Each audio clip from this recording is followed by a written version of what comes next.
I'm here today with Sean, and we're just talking a little bit about DevRel. And Sean, why don't you kick it off and give us a little intro about yourself? Yeah, my name's Sean Watase. I am a DevRel at a Web3 startup called Third Web. We're basically a full stack Web3 developer platform, helping developers build Web3 applications quickly and easily. I actually got into Web3 or the whole blockchain space late 2020, the beginning of the NFT kind of bull market. And what really got me interested in the space, full transparency here, was I wanted to make some money, right? I saw an opportunity and I got into NFTs. But what really caught my eye was how was this all possible? How was I able to buy something online and then flip it or sell it for money to someone else? And it's all digital. There's no physical item that was ever involved with it. So I really fell in love with understanding the technology. It led me down to what is blockchain? How do blockchains work? And all of this different things. And my passion and interest soon shifted from how do I make money quickly to this is, the future of the internet. This is what is going to empower people. This is going to be the next generation of possibilities of online applications and everything. And from there, I actually got into coding, self-taught myself everything, and basically documented and journaled my whole process of learning how to become a Web3 developer. And funny enough, what happened was Third Web was a tool that I was using and I was creating content. Long story short, they basically were like, hey, do you want to come and work for us and do what you're doing and share our tool with other developers out there? So yeah, that's how I got to where I am now, helping developers across all EVM compatible chains on how to use our tools to build these great Web3 applications for hopefully mass adoption. Hey, there's nothing wrong with a little greed, especially when you identify it, you just Yeah. acknowledge it right up front. You're being Yeah. honest, transparent. You're like, hey, I'm like super motivated. I want to boost my quality of life. I'm looking for another way to generate revenue so I can grow. And you're just putting it right out there. So super interesting background. When you talk about 2019, I understand the greed, but let's talk about 2017 then. You Mhm. saw the ICOs and stuff. What were you thinking Yeah. at 2017 and that led into 18, which then got you into 19? Share that. I would say I bought Bitcoin and Ethereum probably 2016, 2017. That was, like you said, that IPO phase. And I think crypto in general, it was, I think, reaching a little bit more of the masses, not just the people who know exactly what it was. It was getting out there. My friend told me, hey, this thing called Bitcoin, it's considered a cryptocurrency. This is what it is. You should buy some now. And I did buy some. And from there, I would watch it go up. I would watch it go down. I would watch it go up, down. And then I just forgot about it. Back then, I wasn't into trading or trading crypto or trading anything on the market or anything like that. So I bought it. I just watched it go and then I just forgot about it. That phase, although introduced me to cryptocurrency, wasn't really the phase that got me hooked on it. And then fast forward to, like you said, 2019, 2020, where Ethereum really started to break out its application, smart contracts, and all of those things. That's the things that kind of got me interested in the space. Going back in the future, getting back into it, then remembering, oh yeah, my friend told me to buy this. Checking my wallet, I'm like, oh wow, it's gone up quite a bit. And then from there, those things like going back to my old wallet and everything and finding some fun helped me boost and helped me enter back into the space when it came to NFTs. And because I already had some funds, I just had to transfer it over to a different wallet to start using it. So I feel like for me, like the onboarding back into crypto back in 2019, 2020 wasn't as bad because I was introduced to it back in the day and I already had some funds to start playing with. Ah, that's interesting. So I'm like, let's put myself into your shoes, right? I'm thinking the golden rule, like put yourself into others, do unto others that you want done to yourself. So I'm just trying to have that perspective, having this wallet, having all this value, whatever that might be. It seemed to me a bit of a gamble at time period. You didn't really understand it. You heard about it. Your friend gave some tips. You're like, why not? I'm going to go ahead and take low risk. If so, wonderful. If not, no biggie. But you came back to it. And so you saw it go from this gamble, this risk. You weren't really into the technicals. You didn't really care. But Mhm. the true interest came after that set for a while. And you revisited back the idea. And then you started thinking, wow, is this bigger than I initially thought? Is that correct? You just were starting like, Yeah. is this bigger? I guess to put it more in perspective, in 2017, it was like cryptocurrency, right? I'm buying something and I saw a number on a screen say I own this much Bitcoin and this is the value of it. I'm like, okay, cool. It's like buying a stock or something, right? I bought it. It's on the screen. I can visually see it. It's a number that's there that's going up and down. Fast forward to end of 2020 is when I really got back into it. It was because I was reintroduced to something called NBA Top Shot. And basically, NBA Top Shot is, think of it like basketball trading cards, right? Except not physical cards, digital cards. You could buy these packs, and people were selling them for thousands. LeBrons were going for $30,000, $50,000, and people were buying these packs. And if you're lucky, you get a rare card, and someone else can buy it from you. And I'm a big NBA fan. I also dabbled in trading cards, and so it's like a perfect combination of, hey, like why not test this out?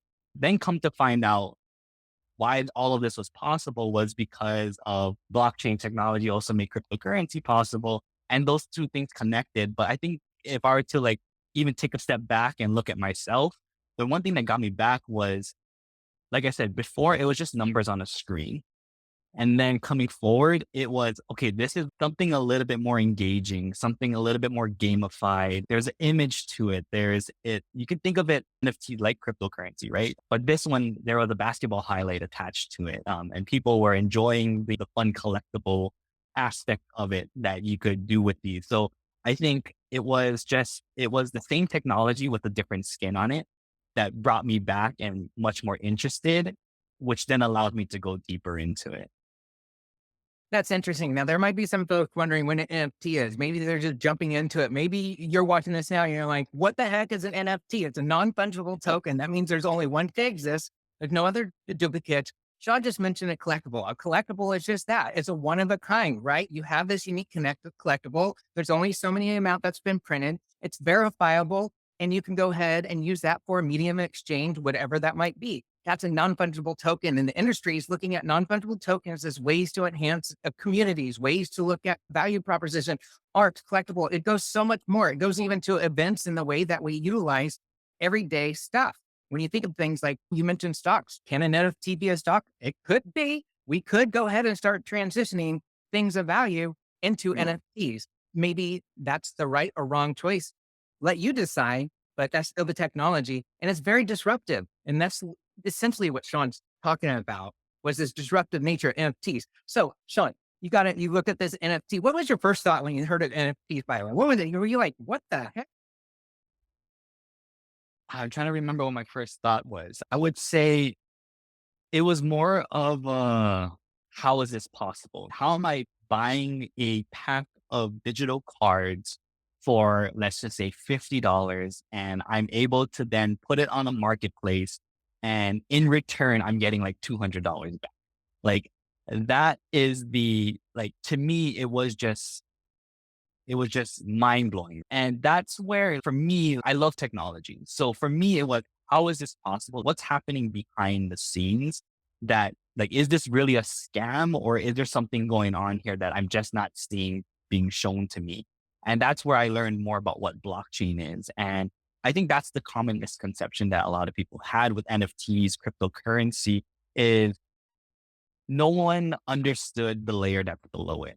And the layer below it is blockchain technology. And that blockchain technology, it's not very technical, but it's pretty technical. No one goes onto social media thinking about what are cloud servers and where is our data being stored in these databases, right? Which ideally is what social media platforms are, websites are. They're just data being stored in these servers. No one takes that extra step to understand that stuff, because we don't have to. We see what's in front of us. But for me, like, that's what happened with NFTs and everything. It was like, how is this possible? And that's where blockchain comes in.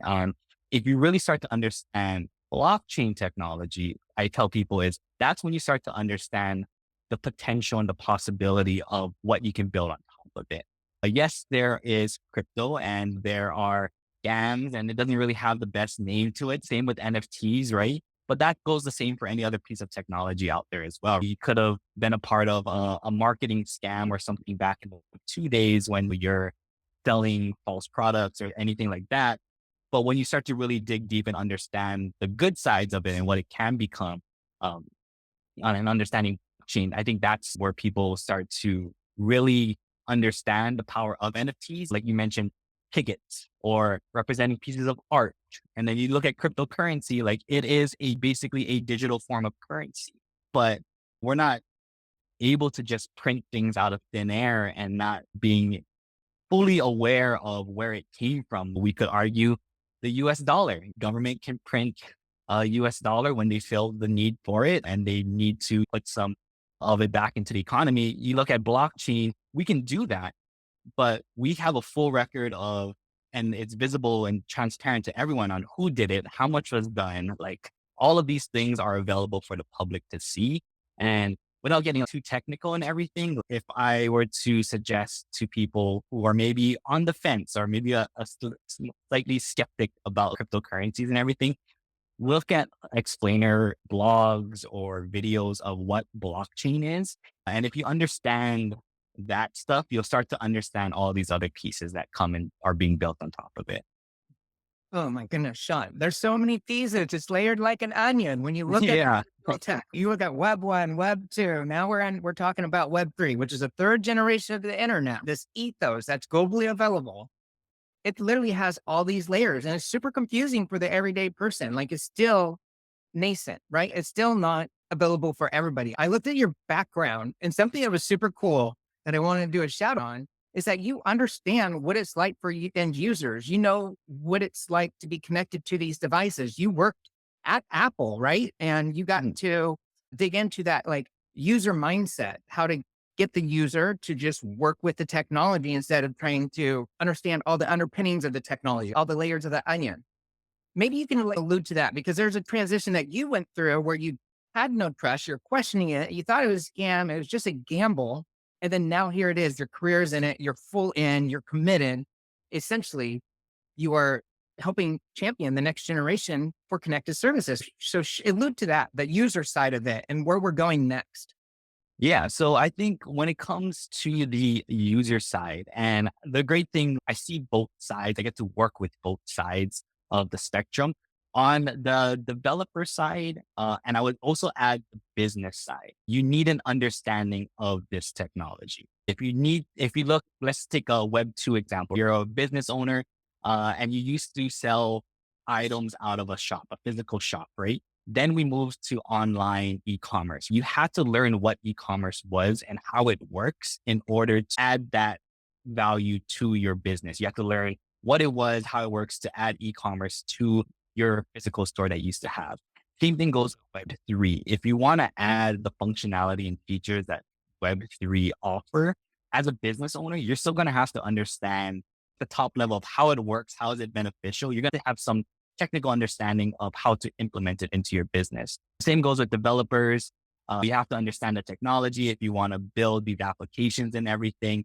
Although very similar to if you're already a Web 2 developer, you're just learning these additional features that get added on, like smart contracts, how the blockchain works, and it replaces some of the things in Web 2. So you might be familiar with databases and working with that. This time you're working with smart contracts on chain. So there are very similar things that you'll be working with. It's just intertwining them and swapping them out. That I would say is one side of the spectrum. You need to understand this technology and everything if you want to implement it as a developer or maybe as a business person. Take the consumer side. As a consumer side, the way I look at it is nothing should change as far as your ease of use and your ability to use an application, right? Everything that you see as the consumer should feel as natural, if not the same as what you've been using so far in Web 2. Now, the differences may be some of the things on the backside. I'm going to use the ticket because I think tickets are a very easy and understandable way to explain this. As a user, if you want to buy a ticket to a concert, you go on something like Ticketmaster, search for the concert, you buy the ticket, and it says, okay, cool, you have the ticket. Then you show up to the concert, you show your ticket, and you enjoy your concert. That's what you're familiar with. What happens on the back end is things are happening, payments, databases storing who owned the ticket, who purchased the ticket, sending them the ticket as a digital file, whatever it is. The only thing that changes in that story, if you take it a Web 3 version, is now that ticket purchase happens on chain. Now, there are some advantages and everything without getting too deep. But basically, what can happen is we can avoid things like, let's take the Taylor Swift concert, for example, where they oversold tickets and they basically sold more tickets than they actually had because ticket sales were going through so quickly and the computer could only process a certain amount of time. You add on chain or you add a blockchain to that, that can't happen. That's not possible for you to oversell tickets because you're adding that limit on chain. Now, on the user's end, nothing changes. You're still experiencing buying a ticket online as you would, but the safety and the verification on the back end that happens on the blockchain becomes a better experience for the people who are actually selling the ticket. So that's how I split up like Web3 and all this technology. It matters to people who are developing it and it matters to businesses who want to use it.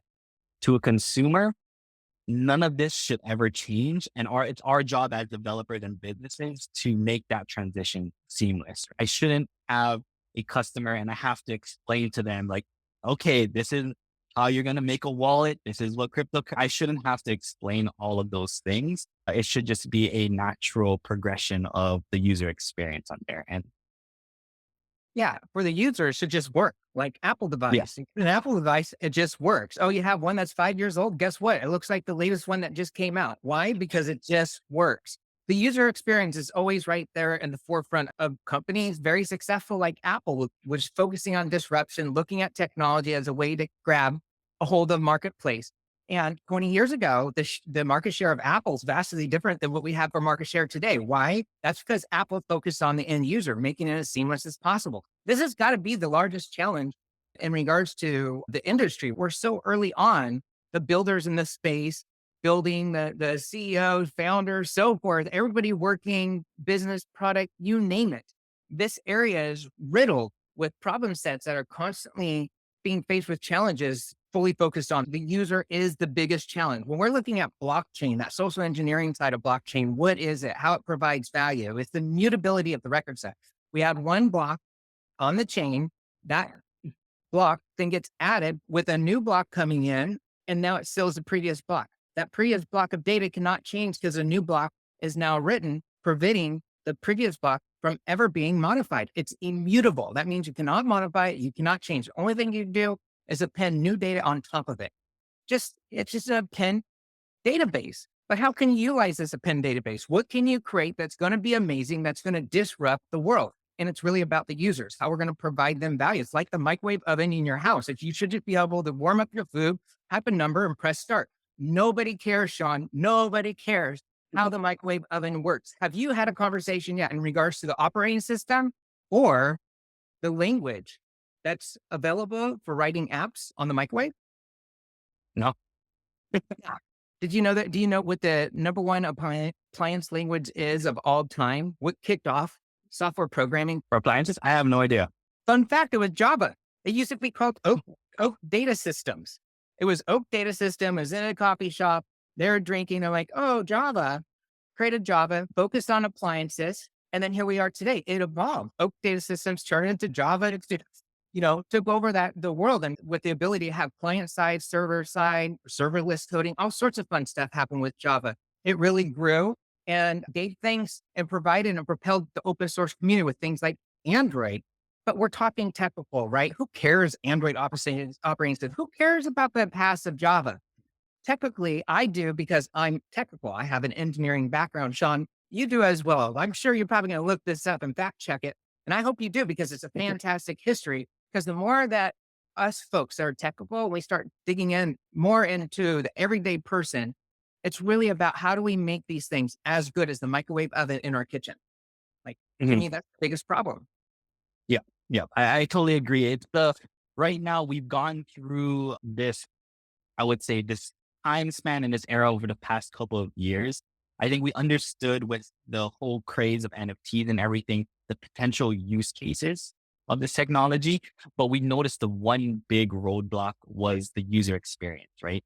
To get people to actually use that a couple years ago, create a wallet, like cryptocurrency, all these transactions, all these things that you had to know how to use. It was something I would say 99% of daily users would not even try to even touch that stuff back then. It was too intimidating. It was too much steps. But over the past couple years, I think we've made great progress in the space to simplify that user experience as much as possible.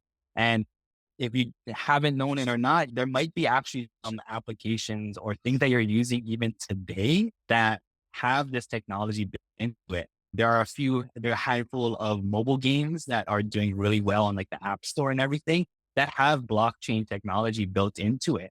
You're getting these items as NFTs, you're getting these in-game currencies as cryptocurrencies, but it's nothing that needs to be told to the user. Like we were saying earlier, like the user doesn't need to know any of this exists, but there are functions and features that get added to the application or the game that give power back to the user. They can sell these items if they want to and get, some token in return, and maybe they can cash out that token for actual money. So there's things that are being implemented and it's out there in the space. But I think one thing that we've learned is we don't need to announce it to everyone like, hey, little thing in this game is actually a cryptocurrency, or this little thing in this application is actually an NFT. Like we said, it just work and you should just be able to use whatever app or game you're playing with.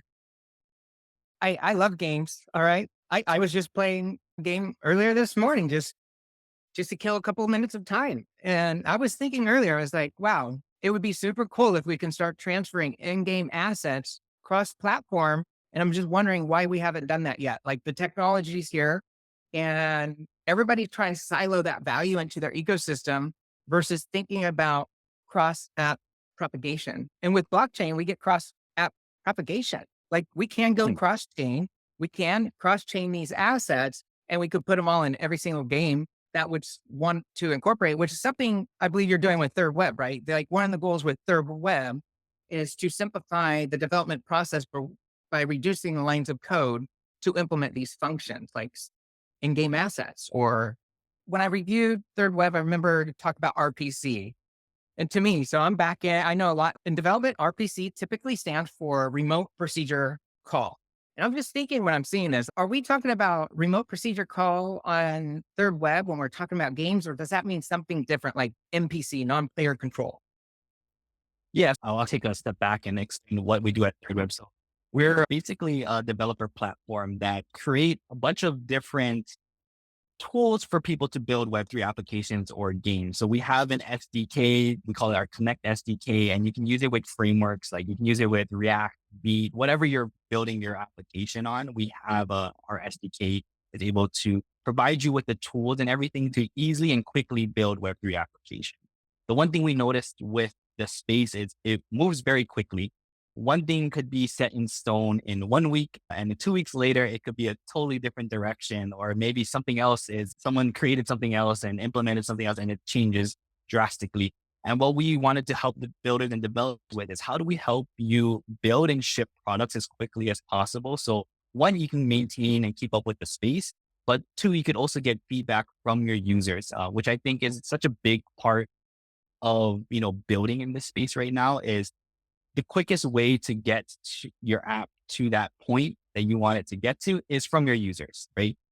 Build something. It doesn't need to be perfect. Get it in the hands of your users, get their feedback, implement those changes, ship out something new. And with our tools, we wanted to make sure that process and that flywheel was as quickly as possible for people building things out there. And on top of that, we also have these SDKs for people who are interested in games. Like you said, we have Unity SDK. So if you're a game developer in Unity, we have an SDK for that, which makes it super easy to implement all these Web3 components to your Unity game. And we just launched Unreal Engine as well. So Unity and Unreal being those two game development platforms that majority of the games that you play today are built on. We have all of those things. And on top of that too, like you're talking about RPCs, all this backend stuff, these are things that people need for building Web3 applications. But what we try to do at Third Web is one, we try to make onboarding and coming into this space as easy as possible. You don't have to worry about things like RPC nodes to communicate with the blockchain. We take that low level stuff and give you like mid to high level tools that you can just implement very quickly into your app. But we do give you all the low level controls if you want to get to the nitty gritty. You want to use our RPCs to connect and communicate with blockchain nodes. You can use our RPC You want to use your own RPC to connect into blockchain nodes, you can use your own RPCs. We're open source as well, which is one thing I love about Third Web is we're here to build tools for developers and for people who want to build in this space and help the space grow. So we make it as possible, but we don't lock you in necessarily into Third Web. Once you start using Third Web, you're not locked to Third Web. You're free to bring in any other tools that you want to use your own tools side with Third Web. I would say our tool set is very big as far as what we offer. And you may not need all the different things that we have and all the different tools, but you can take it section by section and only take what you need. That's excellent. Thank you for the explanation, introducing Third Web and doing your best to simplify the developer experience, and also founders out there that are looking to start companies and Web3 looking to incorporate and you want to reduce the friction. Third Web is one way to help reduce the time to go to market with an MVP, a minimal viable product. And then from there, you can grow your base. And the reason why that's nice as an option for a founder that might not be super technical is that you can get started. There's developer relations is there. You just seen Sean today, like he's part of DevRel. He likes to work with folks like you wanting to go ahead and test and play in this sandbox and implement new things, because that's how you end up building products and services that builds a team. The team gets better and you can dive deeper in with the team. Then they can become dedicated. And then now you're bringing products and services to real life. And that's something that's just amazing about being a community, working with each other and not putting dividers in regards to how we get things done or how we build for the world. Maybe on one side of the fence, I'm just want to stay focused with a project on Ethereum, but tomorrow I'm going to go ahead and look at Solana. Like, what's it matter? Why do I have to just stick in one sandbox? As a developer, it should be about the users and what they need. We match the business use case and tie it to the user's need. And that means the platform choice. So if a platform is going to identify correctly with the business use case for the end user, meaning it's as frictionless as possible for the end user, that's the right platform. And so sometimes we like to get stuck. Oh, this platform has greater transaction per second. This platform's got to do X, Y, Z over the other one. Oh, zero knowledge proofs is better. Really? Come on. There's just so many things. You just got to match those business use cases. So I'm just curious, what's your tips for folks that are like, oh my gosh, what platform? Oh my gosh, where do I go? How do I get started? Yeah, I mentioned it earlier and you hit it on the head. If you're just starting off, the first thing you should be thinking of is your product. And what does that product mean to the end user? How is it helping them? How is it, making their lives easier in whatever it is that you're building? And how do you build that? What comes later is what chain should I build this on? What platform should I build this on? Once you have the idea of what you know you need to build, you're going to have a much easier time looking through those platforms and through those different networks and everything, because you're going to know exactly what you need to find. You're going to have your checklist. You're going to need to know, okay, this is priority of what I need to supply to my end user. These ones, not so much, but they're like caveats, like there's a little extra cherry on top if they have it. And you're going to go through that checklist when you go through and look at other chains and other networks and platforms that you want to build this application with. But I think the one thing that people tend to do, like you said, they tend to be like, okay, I want to build an app and okay, what should I build it here? They have faster transaction speed. They have more transactions per second. Or over here, there seems to be a bigger community of people that are, involved here. Maybe if I market my product here, you start to pin these different platforms and chains against each other. Whereas you don't even have a product that you know that you're going to distribute out to those users yet. Product is by far your most important thing, because we mentioned it earlier too. In the goal with all these different blockchains and everything is they should all work with one another in the end. Cross-chain communication, being able to do things on one chain and have it, validate on another chain. All of these things are goals that we want to reach in the space, and it will happen in the future. It's getting there. It's getting closer. So those types of things don't need to necessarily be top of mind, because if you choose one chain and then maybe another chain comes along and it's better fit for you, you can easily just migrate those things over to the new chain and start using the new chain. Your users never need to know that happened, but for you running your application and everything, you made it happen. But again, users are basically what run your application and make your application possible. So you make sure that your app is being made for those users. All that other stuff I think, is you can choose the slowest chain or you choose the bottom of the list, the worst chain ever, or something that maybe wasn't even meant for your application. But if your app is good and people love it, they'll just tell you like, hey, your app isn't fast enough. Okay, let's go find a chain that's fast enough. Let's transition those things. Okay, there we got feedback from our users. We implemented it. Your people love the application. They don't care about the technology that you're using to build it. Well said. You know, my favorite time developing applications throughout my history, and I've built many, is literally starting with stuff like Photoshop. Why? Because I mock stuff up. I set up what I want to have as a dream for you user experience, what that experience is going to look like at the end user. Then I go ahead and take those images, I dump them into a slide deck, and I create a simulation that looks like it's a mobile phone that has the application on it. Then I go ahead and just send out some communications to people on my network saying, hey, I'm making this app. I'm really early. I just need some feedback. Can anybody meet with me? I'll give you a gift card. Next thing you know, I have people meeting with me. I go through, I do a remote meeting, I show them my mockup, and then I Mhm. ask them to pretend as if this was a real app and then talk to me. Where do you want to go from now? Where do you want to click? What's attracted to you? What don't you like? What makes you want to close this app? And I let them tell me before I even start writing a line of code. Yep. What do you think about that? Yeah. I think every process of building an application, it's like you need to get the user's feedback, because if you're building an app that no one thinks is useful, no one's going to use the app. No matter if you built it on the number one chain or the number one, whatever everyone's using, and there's a bunch of people there that you can market to. If your app is no good, no one's going to use it. And again, just to go back to what we think at Third Web, and that's why we built our tool to help developers at least create an MVP where you can have a user actually use this with connecting a wallet. You can use testnet. You don't have to go on a live real blockchain. There are test chains that you can use to simulate what it would be like in real life, which costs no money at all. And you can actually get these things working into the hands of your users, get that feedback, and like I mentioned earlier, just create that flywheel of build, ship, get your feedback, iterate it, and just keep doing that over and over again. And we know being able to do that as quickly as possible is so important, because like you said, it's going to help you get your app from zero to where it needs to be for users to start actually interacting with it as fast as possible. It makes me realize that we often forget about scope creep. Yeah. And that's when you're working with the project, you're managing the project, you get all these feelings about it. And it's like you start thinking that it's good. You start making decisions up for the end user. You haven't even talked to them, but you're getting Mhm. excited about the end user, like they're there in front of you. Could imagine it. And I don't know about you, Sean, but I get super excited and emotionally connected. So I'm like, I can start just thinking what it's going to be like and how it's going to bring joy to people's lives. And of course, when I actually hand them the app, they're like, you need to try again. I'm like, oh, dang it. And then scope creep comes in. What other SDKs can I go into? What can I add as enhancements? How am I going to take that user's feedback, those biases, and incorporate into my app?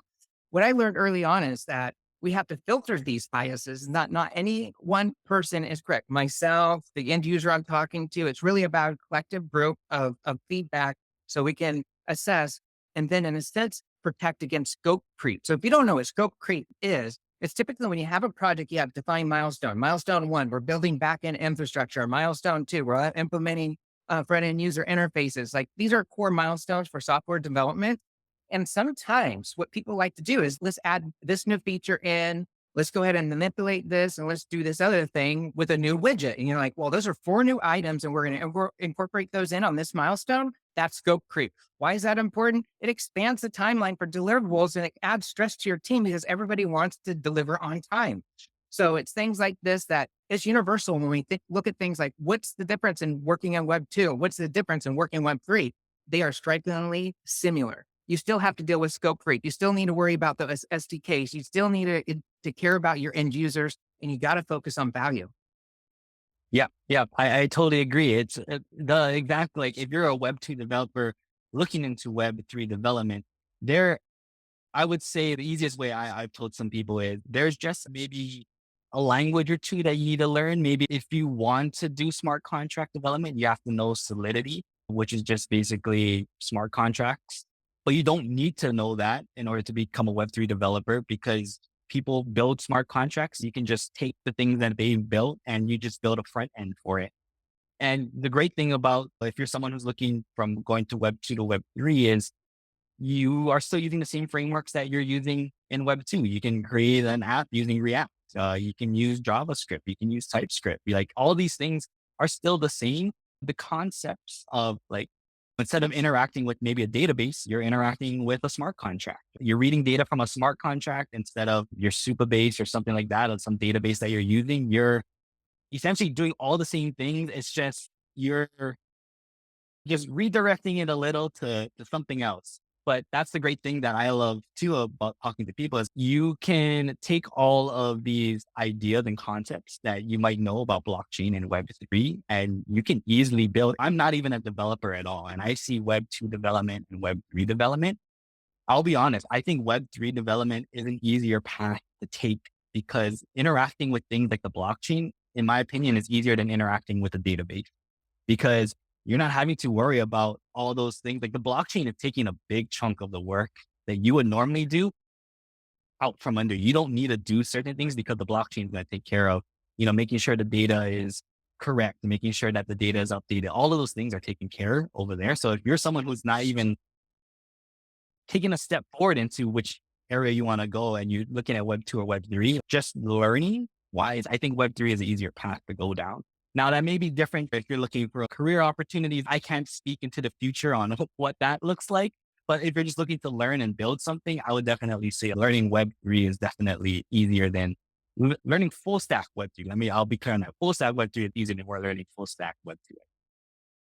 Well, I could go in on the career side because I started early on. I got to see it from zero to where it is now. And all I've seen is massive growth. The most impressive thing in Web3 as a community, as a global one that's so connected is its diversity. I've seen more women, more diversity than any time before in computer science. And that says a lot. And I'm so proud of Web3, where it's at today and where it's going tomorrow. Is it where we want it to be? No, we have so much more work to do. So we're going to need more intelligent folks to jump in that's creative to help change and build better user experiences and also help decentralize data and value. So that way, everyday folks can gain access to opportunity and secure the opportunity. It gets a bad rap a lot of times, but it's because of bad users' habits, just like cybersecurity. 95% of being secure is just having good user habits, meaning if you're not on a secure site, maybe you shouldn't be giving sensitive information. There's a lot of stuff we can do as best practices, and that applies to Web3 too. And we just haven't fully defined what those best practices are for the everyday user to consume. It's challenging.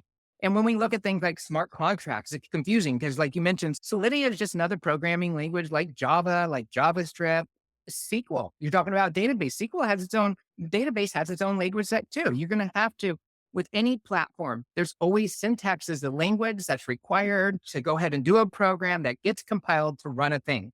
And so these are not going to stop. They're just going to get better over time because we went from the 70s of punch cards to now being able to ask AI to help build that widget for us. So today's time period is far more human centric in regards to creativity for us to elevate the user experience.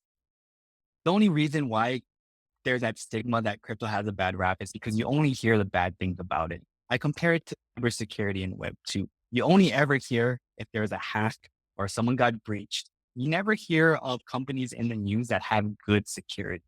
And that's the same thing that goes with crypto and blockchain. You never hear of the companies that are doing well in it because they're just doing well. It's just there, it's working.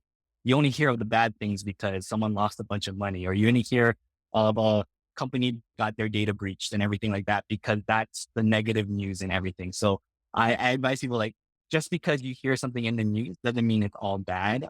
There's a lot of it in the news, but there are great applications that are out there in the world, and you might even be using it. You just don't know that you are. Well said. Hey, how do people get a hold of you, Sean? How do they learn more about Third Web? If you want to get a hold of me, you can check me out on socials, X. You can hit me up there. Watase_eat is my handle. You can also reach out to me in our Third Web Discord if you want to just chat or anything like that. We're also on Farcaster. If you're in the Web3 space, Farcaster is like a Web3 social platform. Cast Farcaster, and you can hit us up on that as well. So yeah, there's a bunch of different platforms. You can see all our socials and see us there. You can also check out the YouTube channel, which is what I run if you want to learn a little bit more about building Web3 applications using Third Web. So you can also check that out as well. And you can leave a comment there too if you want to get in touch. How do they find your YouTube channel? Third Web. You can just search Third Web, or if you look up Web development, will probably be one of those videos that pop up. If you see my face on the thumbnail, that's us. Excellent. I love it. All right, Sean, thank you so much. Good to hang out with you. And I'll see you soon at the summit.